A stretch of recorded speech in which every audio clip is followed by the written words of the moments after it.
Bài videoនេះគឺយើងចូលដល់មេរៀនទី4ហើយវីដេអូនេះដែរគឺលោកគ្រូគ្រាន់តែបង្ហាញទាក់ទងទៅនឹងមេរៀនហើយនឹងចំណុចដែលយើងត្រូវធ្វើការសិក្សានៅក្នុងមេរៀនទី4នេះបាទអញ្ចឹងមេរៀនទី4របស់យើងគឺទាក់ទងទៅនឹងការគ្រប់គ្រងទៅលើ folder ហើយនឹង file បាទចឹងនៅក្នុងមេរៀនទី4នេះគឺយើងនឹងធ្វើការសិក្សាចំនួន13ចំណុចបាទដែលចំណុចទី1គឺយើងនឹងធ្វើការសិក្សាឲ្យដឹងពីនិយមន័យ folder ហើយនឹង file ឲ្យដឹងថាតើ folder គឺជាអ្វីហើយនឹង file របស់យើងគឺជាអ្វីទី2តើតើទៅនឹងរបៀបបង្កើត folder ហើយនឹង file ទី3តើតើទៅនឹងរបៀបលុបជាហៅថា delete អញ្ចឹងយើងអាចចាំពាក្យជាភាសាអង់គ្លេសហើយដើម្បីងាយស្រួលនៅពេលដែលលោកគ្រូបញ្យល់បាទនៅក្នុងចំណុចនៃមេរៀននេះគឺយល់បាទអញ្ចឹងទី3គឺរបៀបលុប folder ហើយនឹង file ទី4របៀបទាញយក folder និង file ដែលបានលុបពី recycle bin យើងហៅថាពីធុងសម្រាមណាធុងសម្រាមអញ្ចឹងយើងហៅថា recycle bin វិញ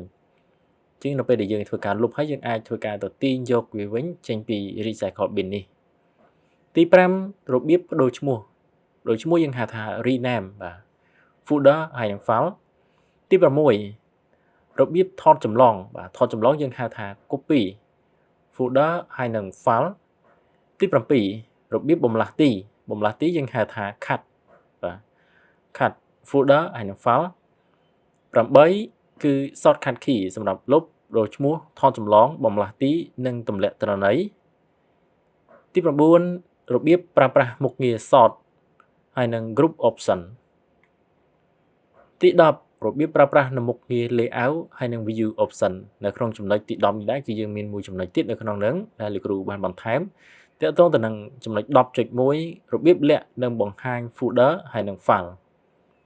11គឺការប្រើប្រាស់នៅមុខងារផ្សេងទៀតដើម្បីកំណត់ទៅលើ folder ហើយនឹង file របស់យើងនៅក្នុងចំណុចហ្នឹងគឺលោកគ្រូមានលម្អិតបន្ថែមទាក់ទងទៅនឹង2ចំណុចគឺចំណុច 11.1 គឺយើងសិក្សាទាក់ទងទៅនឹង general tab នៅក្នុង option ហើយចំណុចទី 11.2 គឺយើងសិក្សាទាក់ទងទៅនឹង view tab នៅក្នុង option ដែរចំណុចទី12គឺយើងមានសំណួរសម្រាប់ធ្វើការអនុវត្តបាទយើងឆ្លើយហើយយើងនឹងធ្វើការអនុវត្តទី13គឺយើងចាប់ផ្ដើមធ្វើការឆ្លើយនៅសំណួរទាក់ទងទៅនឹងចំណុចទី12ដើម្បីធ្វើការ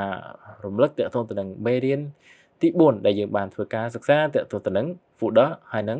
file របស់យើងបាទអញ្ចឹងចំពោះវីដេអូនេះគឺលោកគ្រូមានប៉ុណ្ណឹងហើយវីដេអូក្រោយគឺយើងបន្តចូលដល់ចំណុចទី1ទាក់ទងទៅនឹងនិយមន័យ folder ហើយនឹង file បាទសូមអរគុណ